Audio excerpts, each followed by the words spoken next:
අපි අද කතා කරන්නේ මේ වීඩියෝ එකේ 2023 O level paper එකේ 9 වෙනි ජ්‍යාමිතිය ගාන.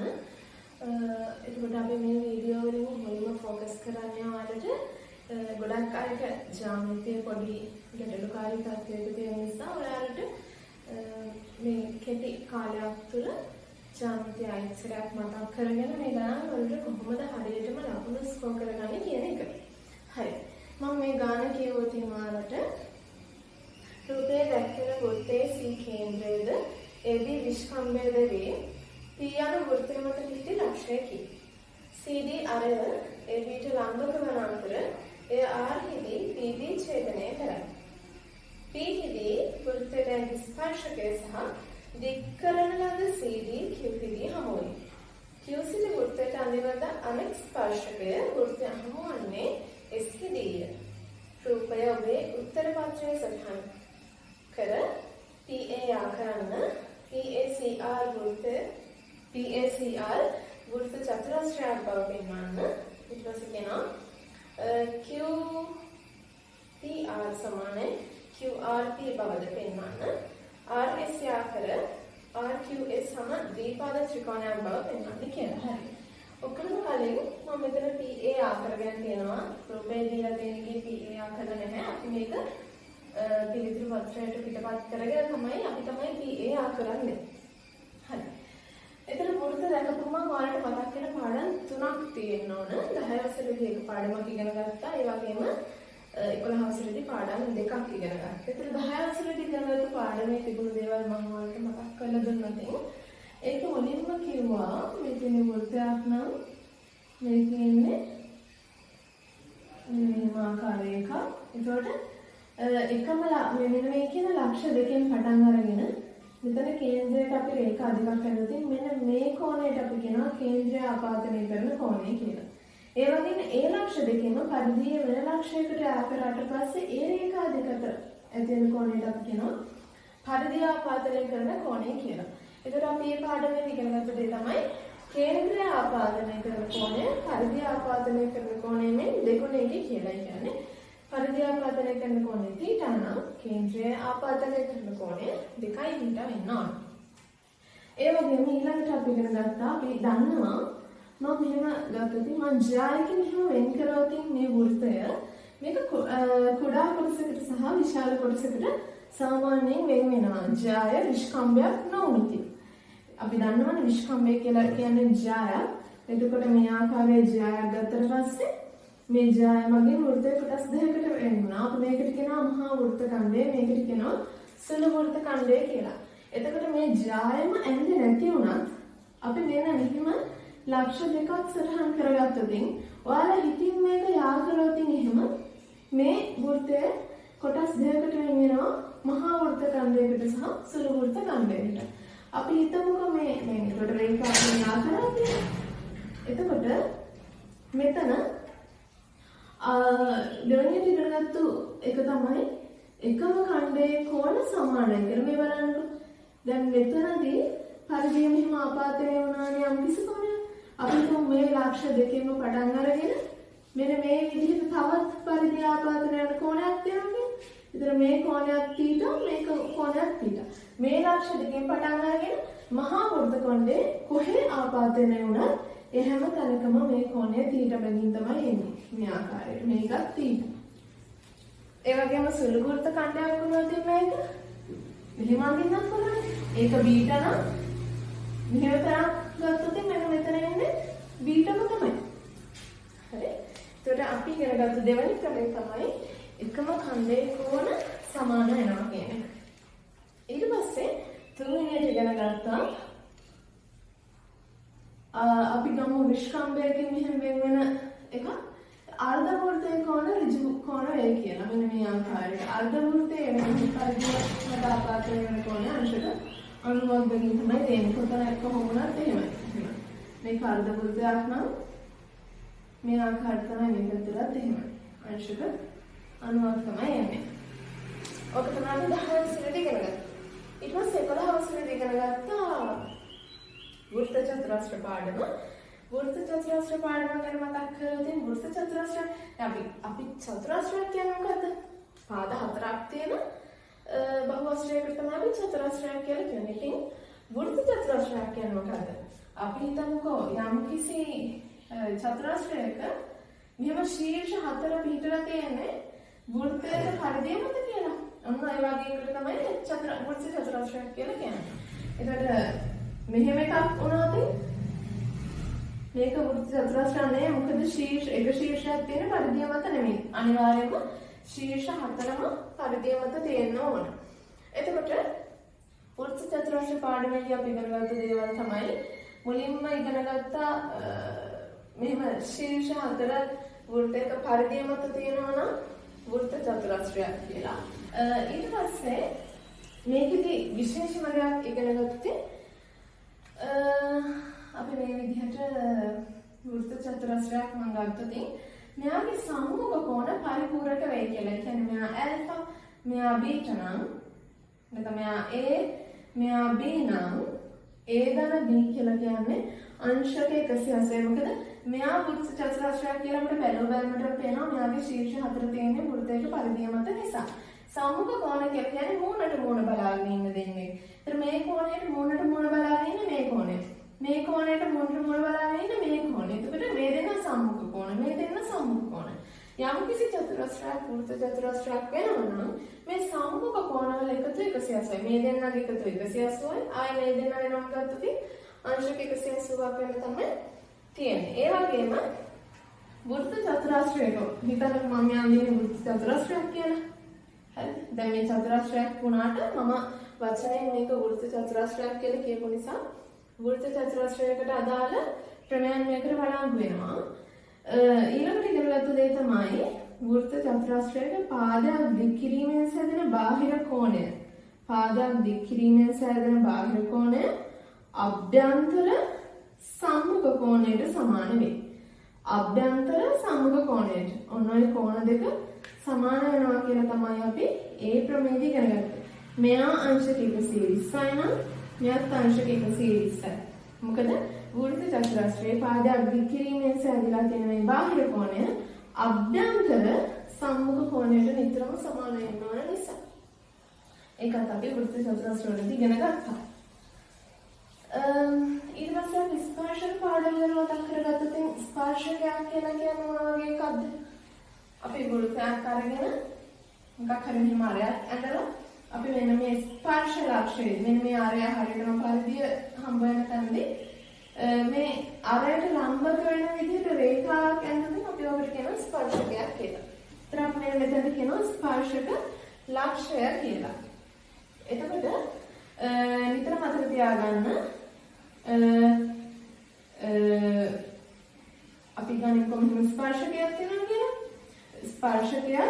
ස්පර්ශක ලක්ෂයේදී අඳින ලද අරයත් එකිනෙකට ලම්බක වෙන්න ඕන කියලා අපි ඉගෙනගෙන තියෙනවානේ.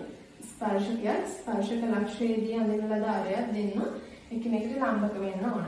මොකද අපි ස්පර්ශකයක් නිර්මාණය කරන්නේ එහෙම ආරය අරගෙන ඒකට ලම්බක වෙන රේඛාවක් යන තියෙන එක ස්පර්ශකයක් කියලා හිතලා නෙමෙයි එහෙම තමයි. ඔක තමයි ස්පර්ශක වල අපි මුලින්ම ඉගෙන ගත්ත දේ. ඊට පස්සේ අපි ස්පර්ශක වල මොනවද ඉගෙන ගත්තේ?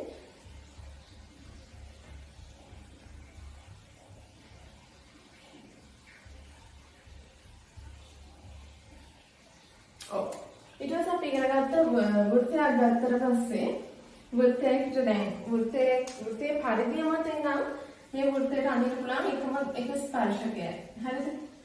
මේ එකම එක ස්පර්ශකය මේ පරිධිය මත ලක්ෂයකින් ඉඳන් වෘත්තයකට අඳින්න පුළුවන් එක ස්පර්ශකයක් විතරයි. හැබැයි අපි බාහිර ලක්ෂයක් ගත්තොත් මේ බාහිර ලක්ෂයකින් ඉඳන් වෘත්තයකට ස්පර්ශක දෙකක් අඳින්න පුළුවන් මේ ආකාරයට.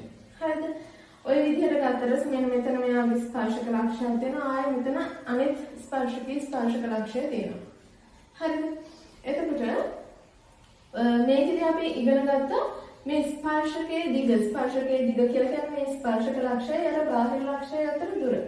මෙන්න මේ ස්පර්ශක දිගයි මේ ලක්ෂයේ ඉඳලාම මේ වෘත්තයට අඳින අනිත් ස්පර්ශක දිගයි දෙකම සමානයි. කියන්නේ මේක L නම් මේ දුරත් L වෙන්න ඕන.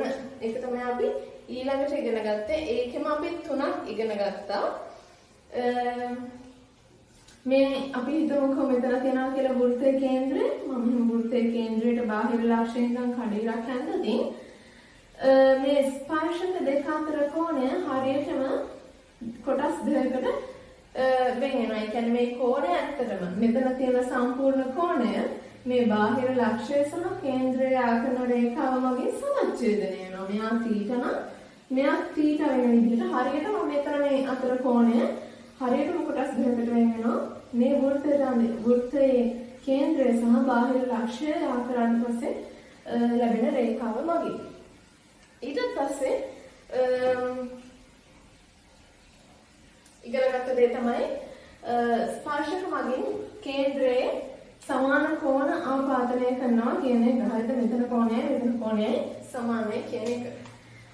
ඊට පස්සේ තවත් ක්‍රමයක් අපි ඉගෙනගත්ත ස්පර්ශක වල ඒකාන්තර වෘත්ත ඛණ්ඩය හා සම්බන්ධ දෙයක්. මොකක්ද ඒකාන්තර වෘත්ත ඛණ්ඩය කියලා කියන්නේ?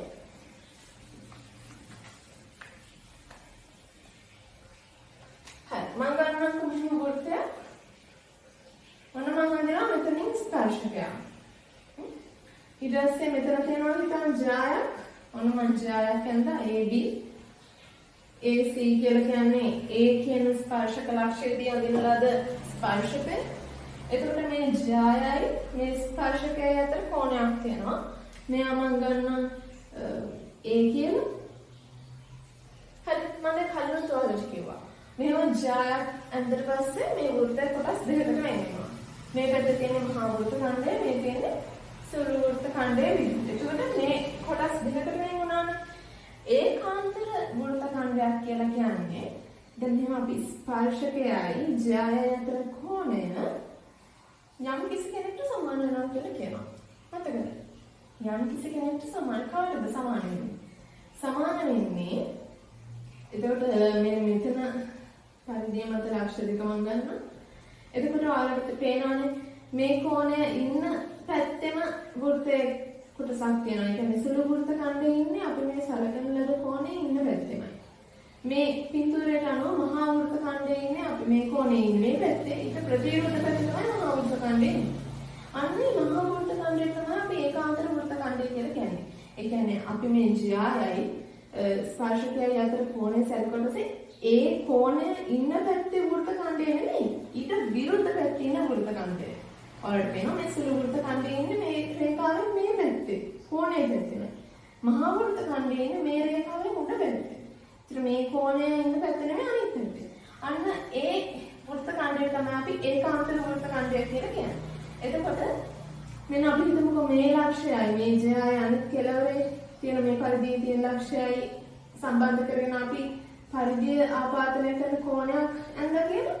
එතකොට මෙන්න මේ කෝණය තමයි අපි ඔය ඒකාන්තර වෘත්ත ඛණ්ඩයේ කෝණය කියලා කියන්නේ. එතකොට මෙයා A නම් මෙන්න මෙයා A වෙන්න ඕන. හරිද?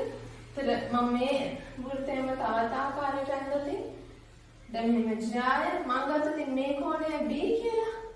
එතකොට අපිට පේනවා දැන් මහා වෘත්ත ඛණ්ඩයේ ඉන්නේ ජායෙන් මේ පැත්තේ. ඒතර කෝණයේ ඉන්නේ එයාගේ පැත්තෙමයි මහා වෘත්ත ඛණ්ඩයේ ඉන්නේ ඒ දෙන්නා ඉන්නේ එක පැත්තේ.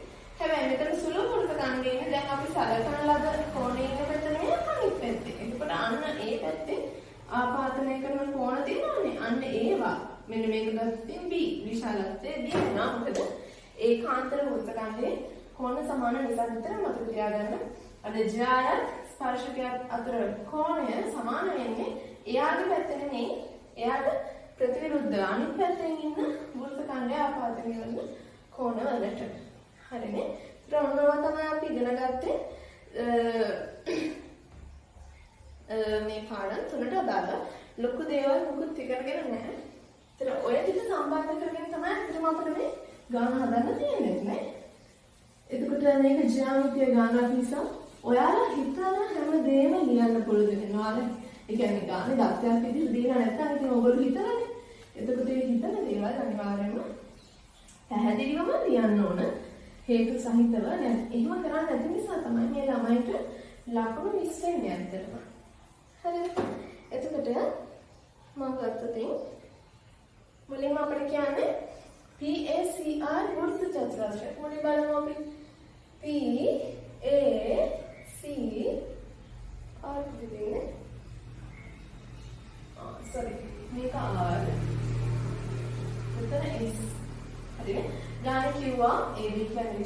රේඛාවක් කිව්වා.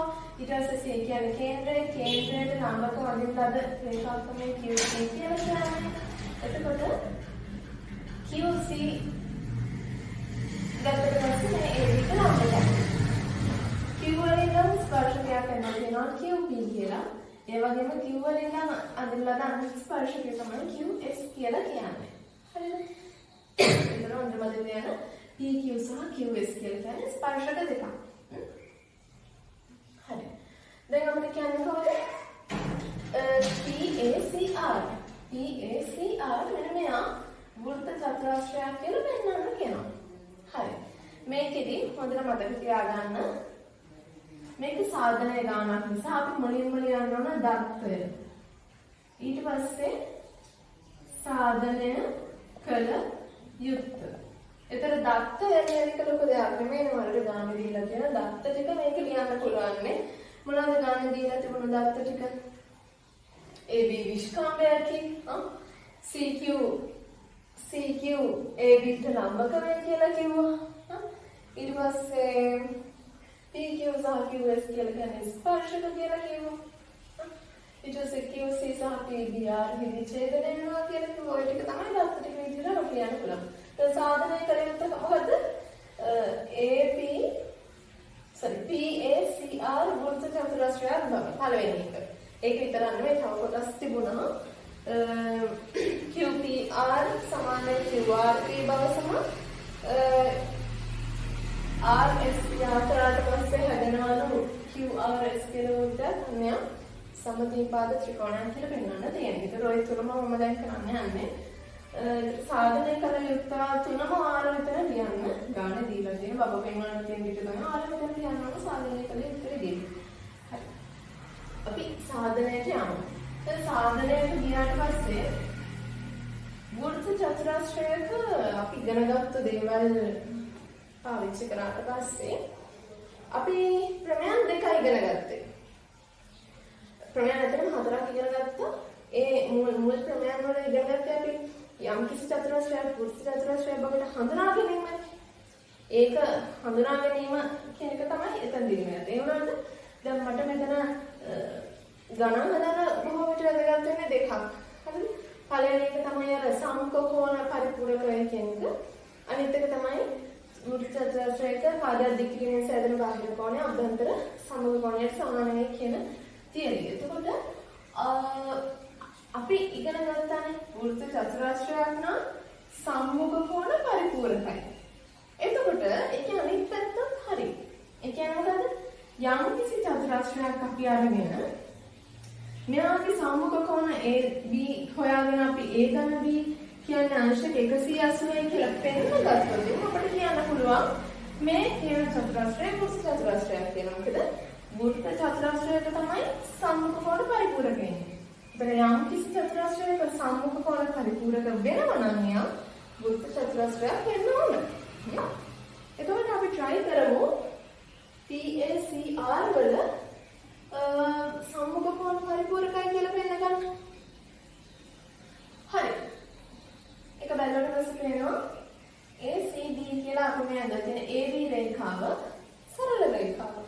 එතන මෙතන අංශක 90යි නම් මෙතනත් අංශක 90ක් වෙන්න ඕන. ඒක අපිට තේරෙනවා. ඇයි සරල රේඛාවක් මත කොහොමද දැන් බලන්නකෝ අනේ අපි ලියන දේ හිතන දේවල් ලියන්න ඕන. ජ්‍යාමිති සමහරවිට තියෙන ප්‍රශ්න තමයි ජ්‍යාමිතිය ගාන හදනකොට වඩා අමාරු යාළුවෝ මේ ලියන්නේ කොහොමද කියන්නේ. ඔයාලා හිතන්නේ මොනවද? ඒවා හේතු සහිතව ලියන්න ඕන සාධනෙට. හරිද? එතකොට අපි පෙන්නන්න ඕන ඒක කොහොමද උනේ කියලා. එතකොට අපි AB ලම්බකයි CQ නිසා අනිවාර්යයෙන්ම අපි සාධනයට යමු. සාධනය ACQ සමානයි අංශක 90යි. හේතුව මොකද? AB ලම්බක වෙනවා CQ වලට. ඒක නිසා ACQ කියන්නේ අංශක 90යි. ඒ වගේම මේ අනිත් හැම දෙයක්ම අමතක කළා. APB දිහානිකම් බලන්නකො වෘත්තයත් එක්ක මේ රේඛා තුන අමතක කරලා දානවා. ඔන්න වෘත්තයයි APB දිහා බලනවාම අපි දන්නවා AB කියන්නේ විස්කම්භයක්.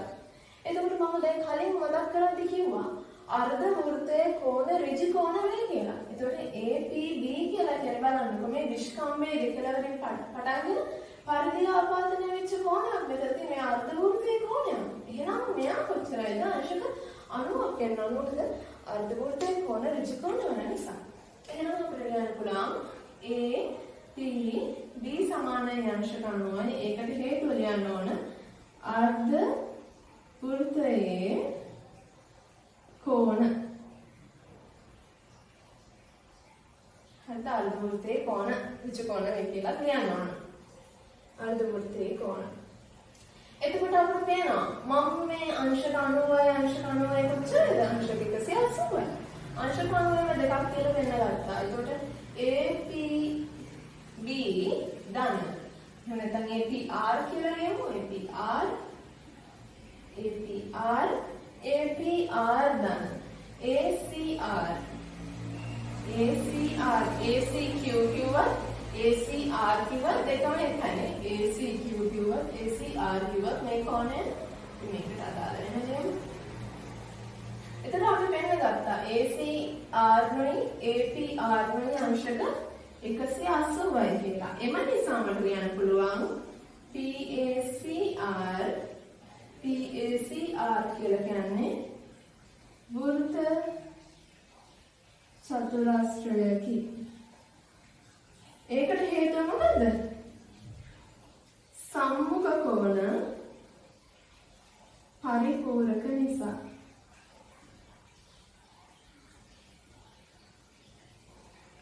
හරිද? හරි. දැන් ඔහොම තමයි වැඩේ යන්න ඕන. ඊළඟට අපිට කියන්න තියෙන්නේ QPR.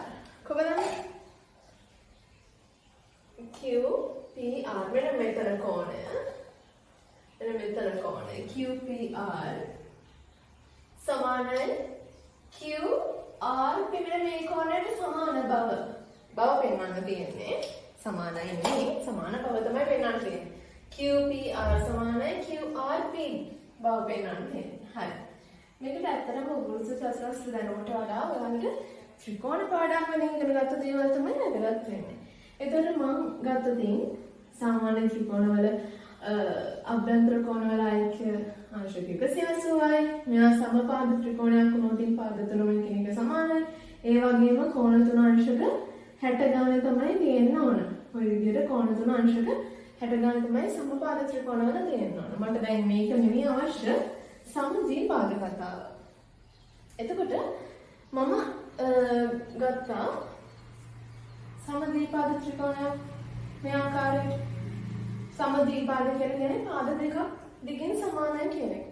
හරිද? එතකොට මේ පාද දෙක දිගින් සමාන වුණාතින් මෙන්න මේ පාදය ඉස්සරහා ඉන්න මේ කෝණයයි මේ අනෙක් පාදය ඉස්සරහා ඉන්න මේ කෝණය දෙක සමාන වෙනවා. මේ එකිනෙකට සමාන පාද දෙක තියෙන්නේ.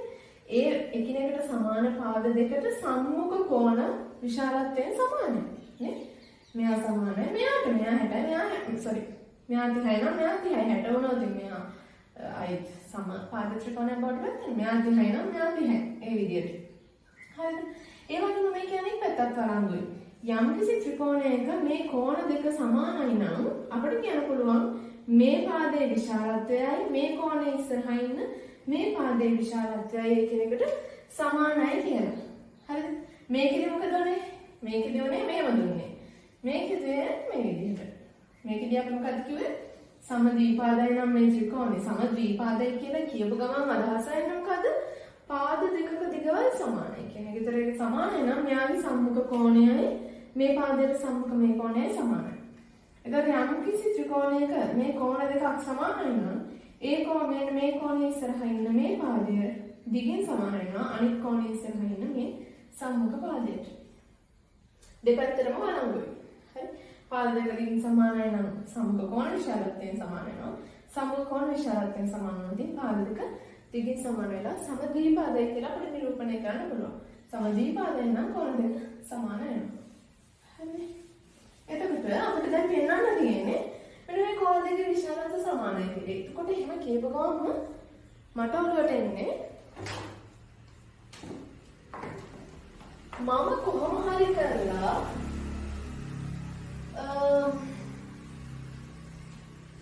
QP සමානයි QR කරගත්තොත් හරියයි කියලා. හරිද? දැන් ඔයාලට එහෙම අයිඩියා එකක් යන්නේ නැහැ. මම මේක සමදේපාදය කියලා කිව්වම මතක ඇති. එතකොට පාද දෙක දිගින් සමාන වුණා නම් කෝණ දෙක කොහොමද සමාන කරගන්න පුළුවන් කියලා. දැන් මෙතන තියෙන දැන් QP සමානයි QR කියලා පෙන්න ගන්න එකට වඩා අපි බලමු ඊට වඩා වෙනස් දෙයක් තියනවද කියලා මේකෙදි. හරිද? එතකොට අපිට ගන්න පුළුවන් මෙන්න මෙහෙම දෙයක්.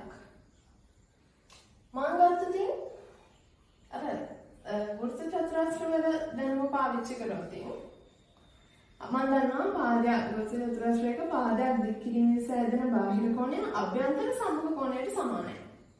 මෙතන වෘත්ත චතුරස්‍රයක් තියෙනවා. අපි PACR වෘත්ත චතුරස්‍රයක් කියලා පෙන්නගත්තා. එතකොට PACR වෘත්ත චතුරස්‍රයක් නම් CR තවදුරටත් දික් කළා නෙමෙයි. CR තවදුරටත් දික් කළා මෙතන බාහිර කෝණයක් හැදිලා තියෙනවා. ඔන්නයි බාහිර කෝණය කාටද සමාන වෙන්න ඕන?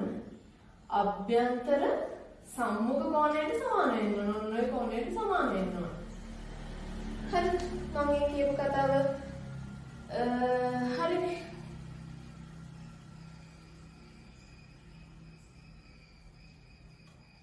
හරිද? එතකොට ඒ කතාව මේ කෝණය සමාන වෙනවා මේ කෝණයට හේතුව මොකද ඒක පිළිගමු. PAC සමානයි PAC සමාන වෙනවා PRQ ට. ඒකට හේතුව මොකද්ද? වෘත්ත චතුරස්‍රයක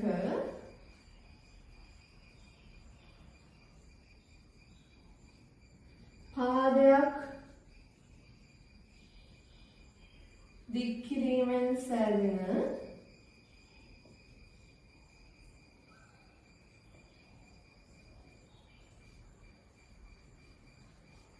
බාහිර කෝණය අභ්‍යන්තර සම්මුඛ කෝණයට සමාන වේ. මේ දන්න දේ අනිවාර්යයෙන් ඔක්කොම ලියන්න. මේවා කෙටි කරලා ලියන්න එපා. මොකද කෙටි කරලා ලියලා ඔයාලා මොනවද අදහස් කරන්නේ කියලා බලන විදිහට දන්නේ. කෙටි කරලා ලියන්නේ මේ හිතින්ම ලියන්න ඕන. ක්‍රමයන් ටික අනිවාර්යයෙන්ම මතක තියාගන්න. හරිද? එතකොට මම මෙයාට සමානයි කියලා පෙන්නනවා. ඊට පස්සේ තව දෙයක් ඉගෙන ගන්න අපි මම අර කලින් කියපු ඒකාන්තර වෘත්ත ඛණ්ඩයේ කතාව. මෙහෙම තියෙනවා නම් ජය සහ ස්පර්ශක අතර යම් කිසි කෝණයක් එයා සමාන වෙනවා ඒකාන්තර වෘත්ත ඛණ්ඩයේ මෙන්න මේ කෝණයට. ඉතින් බලන්නකෝ PQR කියන රේඛාව දැන් කෝණය. හරිද? PQ කියන රේඛාව මේ. හරිද? PR අපි ගමු PB කියලා කියන්නේ ජය. මේ ජය අනිත් රේඛා අමතක කරොත් ඔයාලට පේනවනේ PQ කියන මේ රේඛාවයි මේ ජය අතර මෙන්න මෙතන තියෙනනේ කෝණයක් නේද? PQ රේඛාවයි මේ ජය PB කියන ජය අතර මේ රේඛාවක් තියෙනවා. අනිත් ඒවා අමතක කරලා දානවා. ඒක ඔයාලට එහෙම ඇඳ වෙනවා දිනන. දැන් තියෙනවා P ලක්ෂය, මෙතන ස්පර්ශකෙත් තියෙනවා, මෙතන B තියෙනවා. මෙන්න මේ කෝණය ආයෙත් මෙතන තියෙනවා A. හරි. ඔය එතන මේකට අනුව අපිට දන්නවා මේ කියන කෝණය ස්පර්ශකයේ සහ ජය අතර කෝණය. ඒකට යා සමාන වෙනවනේ ඒකාන්තර කවුද මෙයාගේ ඒකාන්තර වෘත්ත ඛණ්ඩය. එන මේ පැත්තේ තියෙන ඒකාන්තර වෘත්ත ඛණ්ඩය.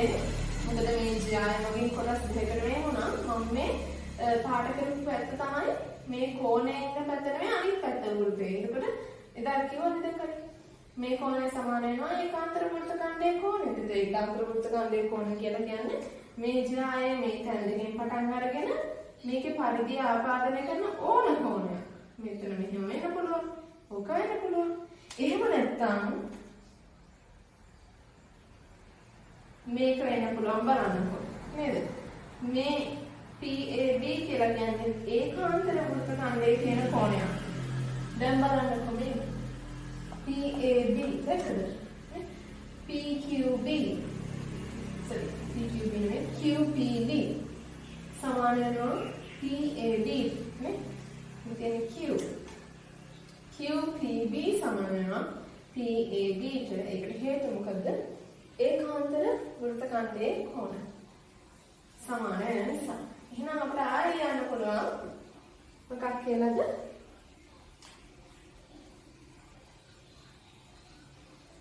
PAB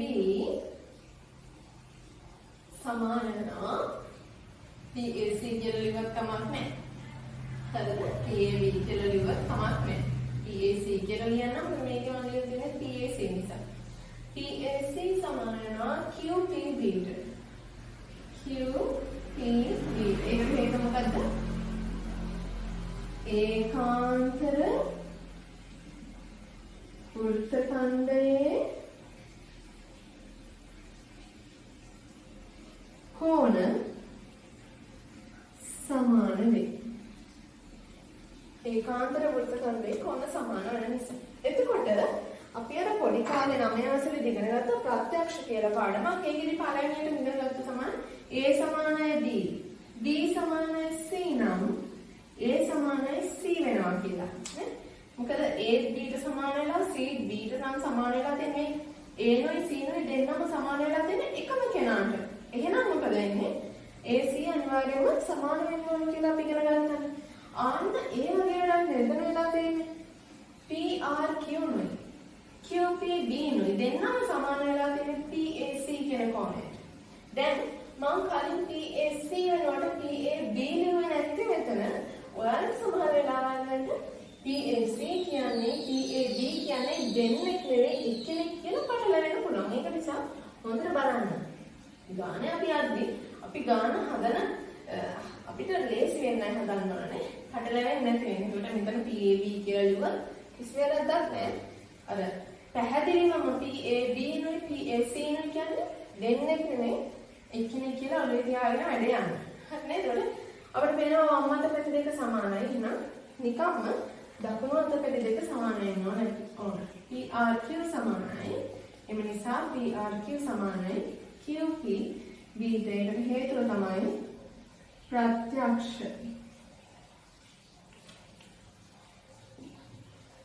හරි. එතකොට බලන්න. හරිනේ? PRQ සමානයි QPB කියලා කියන්නේ එතන QPR.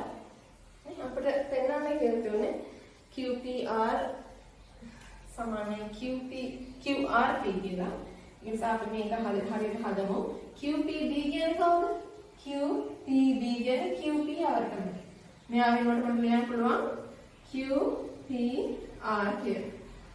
ඒ ගානේ තියෙන විදිහට අපි ලියමු. QPR සමාන වෙනවා. PRQ කියන්නේ QRP කියලා ලියුවා අපි. මෙන්න මෙයා. දැන් ඉන්නේ මේ. හරිනේ. ඒක අපිට අන්තිම උත්තරේ මේ විදිහට ලියලා දක්වන්න පුළුවන්. ඊට පස්සේ අපිට ආයෙ කියනවා තුන්වෙනි එකේදී RS යාකර හරි අපි මුලින්ම RS යාකර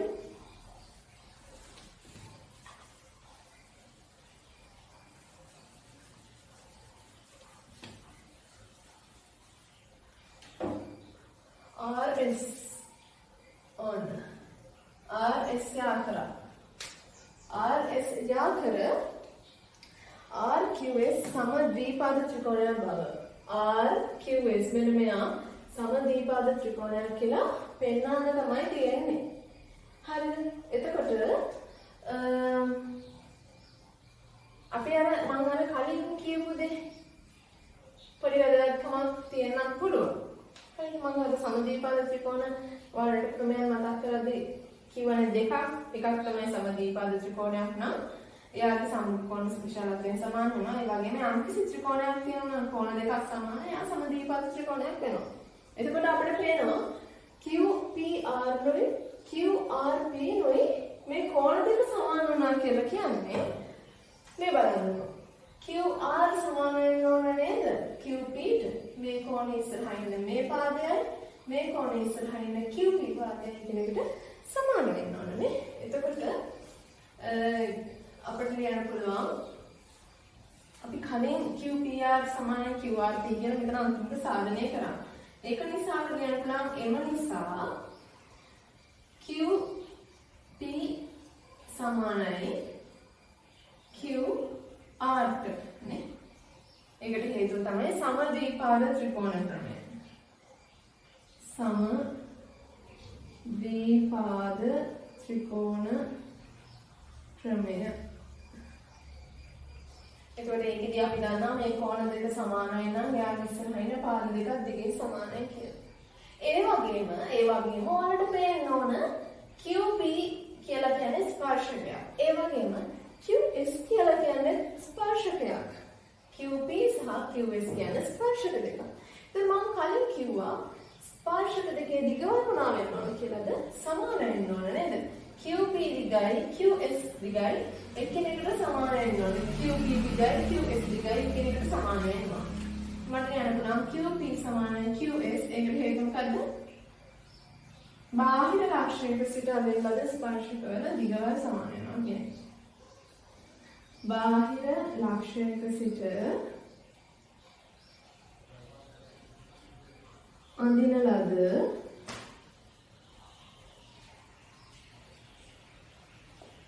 ස්පර්ශක දෙකෙහි දිග සමාන වේ. ඕනම තමයි හේතුව. ඒකට මම අර කලින් කිව්වා වගේ ප්‍රත්‍යක්ෂතාවයේදී දැන් පේනවා මම්මට මෙති දෙක සමානයි. එම නිසා අපි කියන්න පුළුවන් කෙලින්ම QR සමානයි QS කියලා. QR සමානයි QS කියලා. QR සමානයි QS කියලා කියන්න පුළුවන් ප්‍රත්‍යක්ෂ වලින්. එතකොට දැන් ඔයාලට පේනවා QR සමානයි QS. ඒ කියන්නේ එම නිසා QRS යනු සම ද්විපාද ත්‍රිකෝණයකි. හැබැයි ඒකට ඕක තමයි 2023 O level paper එකේ තිබුණු 9 වෙනි ගාන. ඒතර අපිට තව ජාන්තිය ගානක් වෙන එක මම ඊළඟ පාඩමේදී ඔයාලත් එක්ක සාකච්ඡා කරනවා.